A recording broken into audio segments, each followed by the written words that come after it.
What are words? Do they exist? Hello, welcome or welcome back. I did not do monthly wrap-ups for 5 months of last year, and now I'm catching up. These will probably be short because I don't really remember the books I read all that well. So for August, I had 1 book I did not finish and 11 that I did. Let's start with the one I didn't finish. And that is, oh no, I wrote down the title, but I forgot to write down the author. And in 50 billion years, this will load. Oh my God, this really is taking forever. Okay, you know what? I have already changed my mind on how I'm going to do this video. That bodes well. This is A Very Typical Family by Sierra Godfrey. The back of the book. All families are messy, some are disasters. Natalie Walker is the reason her older brother and sister went to prison over 15 years ago. She fled California shortly after that fateful night and hasn't spoken to anyone in her family since. Now, on the same day her boyfriend steals her dream job out from under her, Natalie receives a letter from a lawyer saying her estranged mother has died and left the family's historic Santa Cruz house to her. Sort of. The only way for Natalie and her siblings to inherit is for all 3 adult children to come back and claim it together. This book was terrible. Let's start with, and end with, the main character, Natalie. She is the most entitled main character I think I have ever read. That dream job that her boyfriend supposedly stole, she thought that she would get a promotion for having been at a place of employment for a number of years, and not because she was actually suited to the other position or that she had actually worked for that other position, done anything to achieve anything. Whereas in reality, how she treated that job was incredibly disposable. She would frequently be late. She wouldn't turn in assignments on time. And she thinks that she deserves this promotion and that her boyfriend, who, from what information is provided, actually did earn the job, he stole it. And so she breaks up with him for it. I can't imagine wishing her on anyone. When she gets back to California and she meets up with her sister and her nephew, who she didn't even know existed, she just takes off with the nephew one day. No notice to her sister. She didn't call, she didn't leave a message, nothing. She just takes him. This child, when the mom, her sister, is understandably very freaked out. She's like, I just wanted some bonding time. It's not a big deal. Also, the reason the family is completely estranged is because when she was a teenager, the older 2 siblings were really into some hardcore recreational illegal substance abuse. And they were partying way too hard. And someone ended up having an overdose, like a friend of the group. So she called the police because she didn't know what else to do. That was the right call. That was the correct thing to do in that scenario. But because of it, her mom encourages her to go to school on the East Coast when they're from the West Coast, and then refuses to let her come back for holidays or spend any time with her until she dies. Like, terrible mother in this story. Like, the older siblings were definitely in the wrong. The mother was in the wrong. In this very specific instance, our main character, she was actually doing the right thing by calling emergency services, by calling the police. Oh, and then another little pet peeve that I had, when she gets to California and she is meeting the marine biologist that's oh so dreamy, she introduces herself as an artist because that's what she wants to do now that she has left the job that she was ill-suited for, that she didn't actually work hard at, and that she frequently blew off.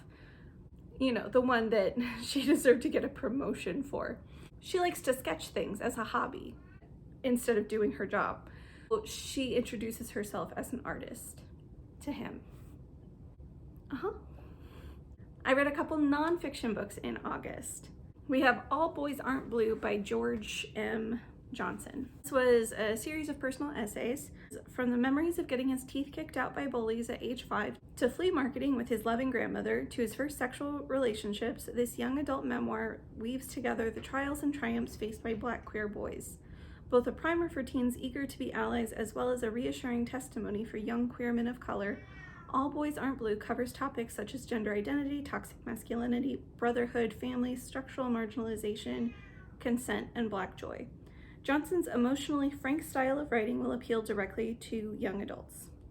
I remember liking this. I thought the writing voice was very engaging. I was a little surprised / disturbed by the third part, where it really gets into his sexual experiences, especially his initial experiences. That was really heartbreaking to read. It took me some time to really digest that, but it was a very, very good read. I loved his family. His grandmother's idea of loving someone is to love that person and to meet them where they're at, and not to treat her grandchildren the same as each other because they're not the same. And just his recollections of that were clearly very important to him, very critical for his formation as a kid. And I'm sure it also influences how he views the world now as an adult. Self-Care for People with ADHD by Dr. Sasha Hamdani. I really liked this one. This book can help you engage in some neurodiverse self-care without pretending to be neurotypical. You'll find more than 100 tips to accepting yourself, destigmatizing ADHD, finding your community, and taking care of your physical and mental health. Yeah, it does what it says. I really liked the formatting of this. It was split out into kind of 5 or 6 different key areas.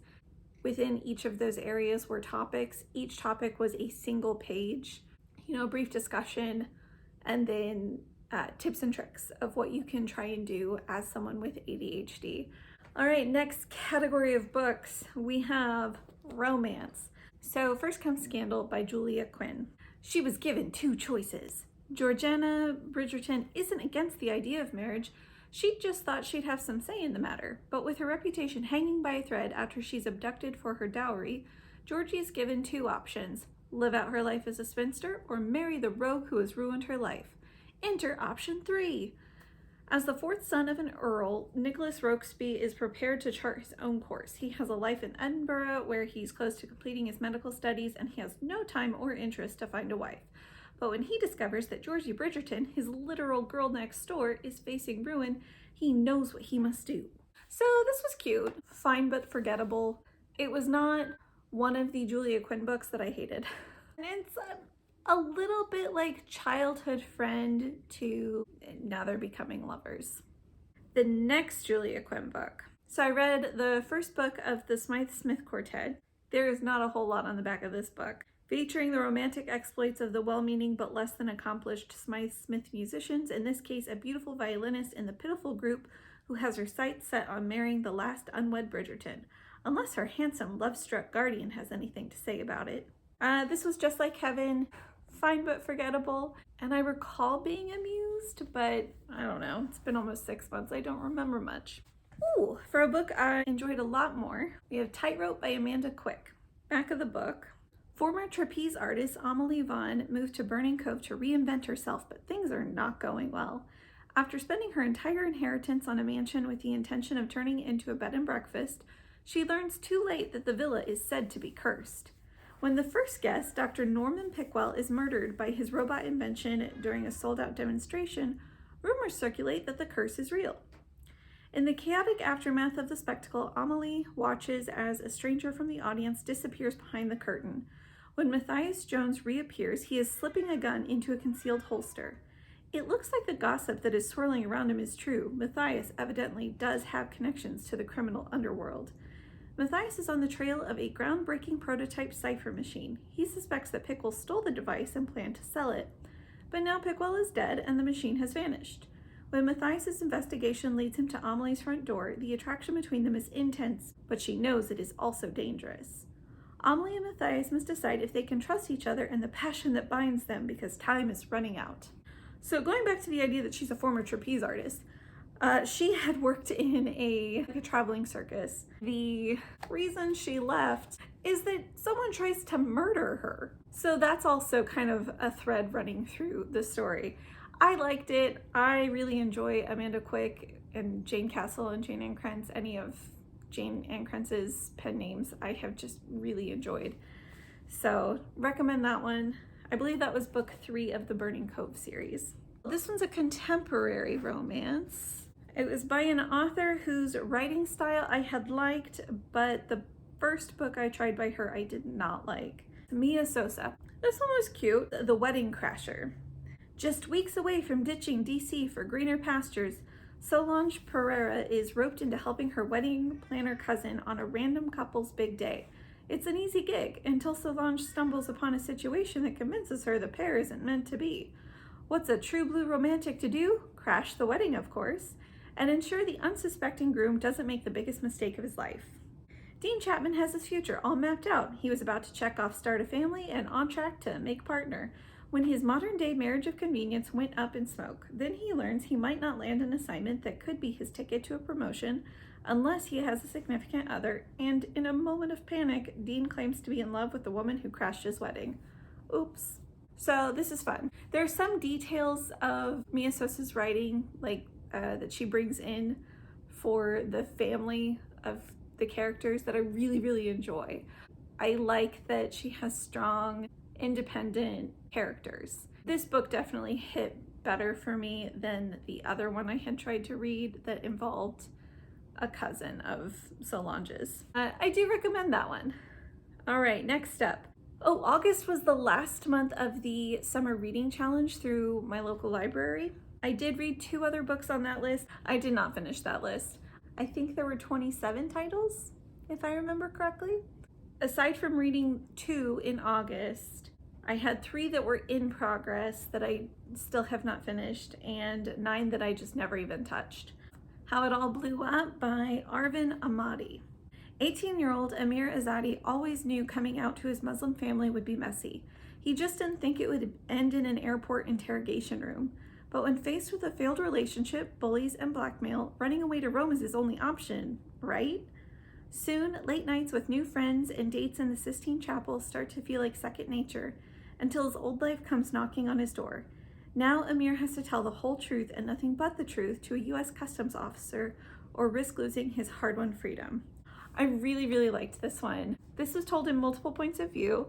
Amir is one of them. I believe his sister is also one of them. Possibly even his parents are POV characters, or maybe just one of his parents. I don't remember.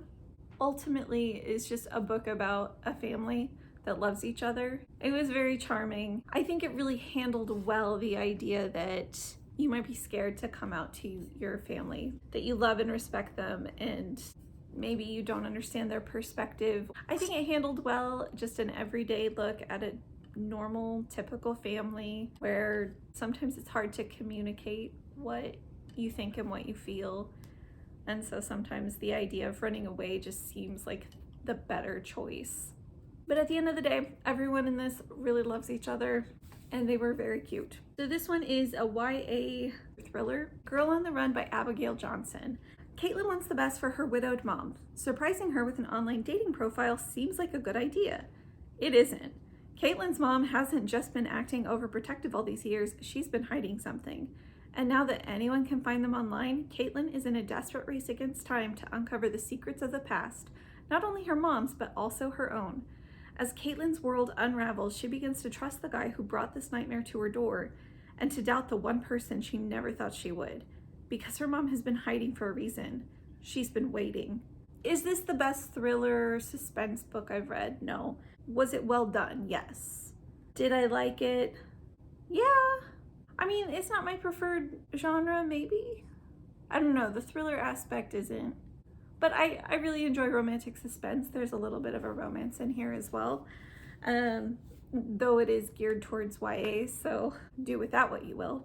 Other fiction books I read. Oh, here's one that I really should have stopped reading.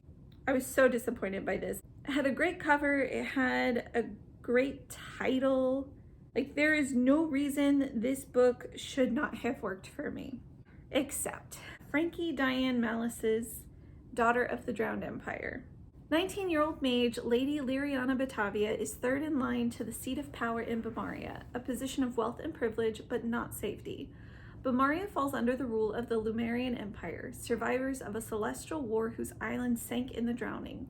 Now all Lumerians submit to the Emperor and his strict laws about magic. He decides what magic can be practiced and what powers remain forbidden.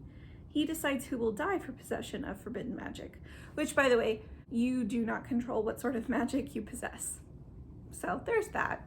Lear's own cousin was executed for wielding the wrong kind, and for years Lear has sworn to protect her older sisters, helping them conceal their own illicit magic. But when Lear must participate in the ceremony that reveals her power, she uncovers something else entirely, something that means banishment from the Empire. Faced with death and exile and leaving her sisters behind, Lear has no choice but to accept a deadly contract. She has 7 months to train as a warrior and pass the Emperor's brutal test of strength, all without magic.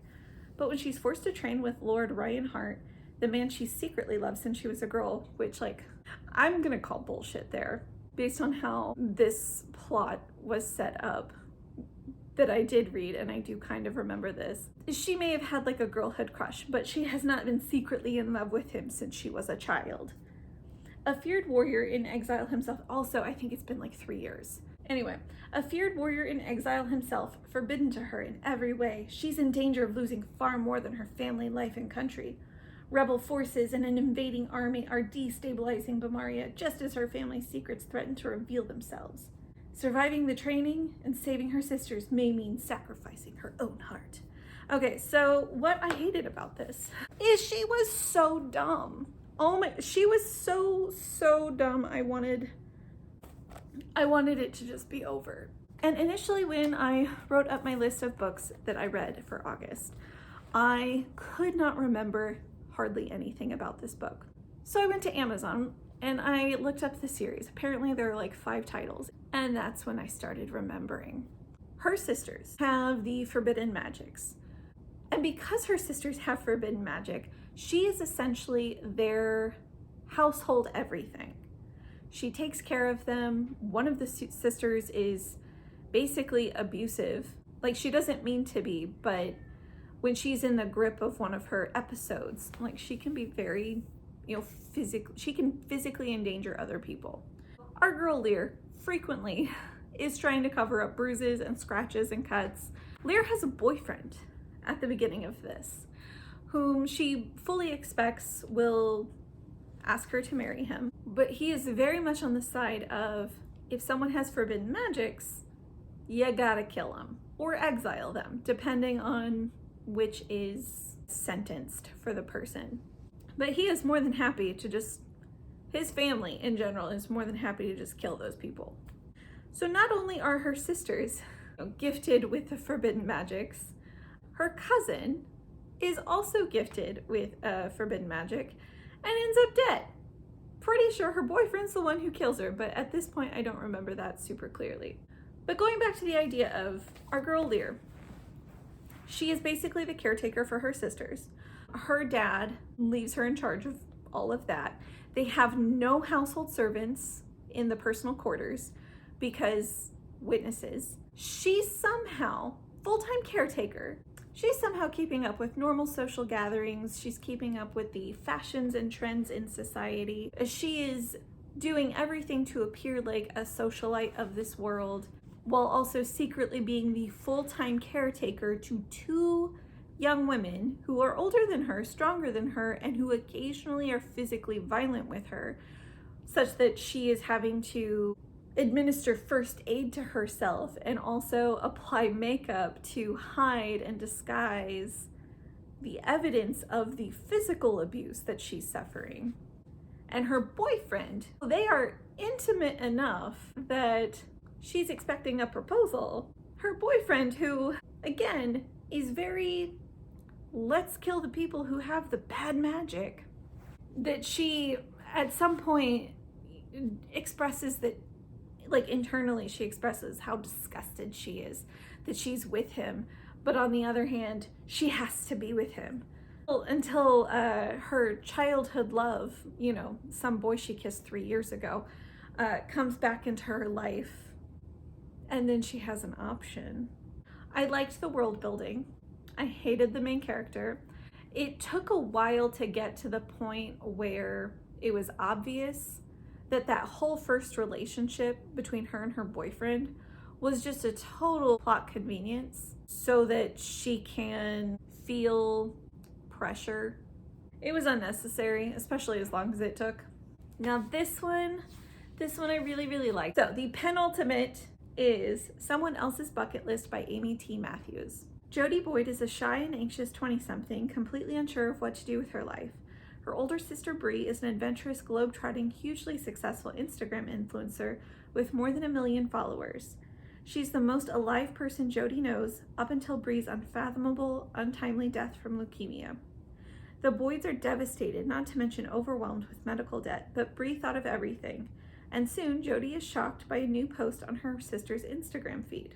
I just really like this one. The dead sister and the live sister, they're very different people. Reading through this family as they're healing from the death of someone who is very important to all of them. Also reading how Jody, how she completes the list, how she grows, how she changes, how she finds direction in life. It was all just so sweet, and I really, really loved it. Best book of the month. JR Dawson's The First Bright Thing. Ringmaster, Rin, to those who know her best, can jump to different moments in time as easily as her wife Odette soars from bar to bar on the trapeze. And the circus they lead is a rare home and safe haven for magical misfits and outcasts known as Sparks. With the world still reeling from World War I, Rin and her troupe, the Circus of the Fantasticals, travel the Midwest, offering a single night of enchantment and respite to all who step into their big top. But threats come at Rin from all sides. The future holds an impending war that the Sparks can see barreling toward their show and everyone in it, and Rin's past creeps closer every day, a malevolent shadow she can't fully escape. It takes the form of another circus, with tents as black as midnight and a ringmaster who rules over his troupe with a dangerous power. Rin's circus has something he wants, and he won't stop until it's his. So if I recall correctly, this was told in dual POV. Rin and, was his name Edward? I don't know, a guy. And it's also told through different time points. It was really good. It was really, really good. It's a fantasy, but I feel like a lot of what it deals with are very real traumas, and how do people move on from that? How do people heal from that? How do you confront that? And what do you do when you can't deal with your trauma and say goodbye to someone that you loved? And how does that like further compound your trauma, if it does? So I don't know, I felt like this was beautiful, very emotional. Highly recommend this one. Well, of course I recommend it. It's the best book of the month.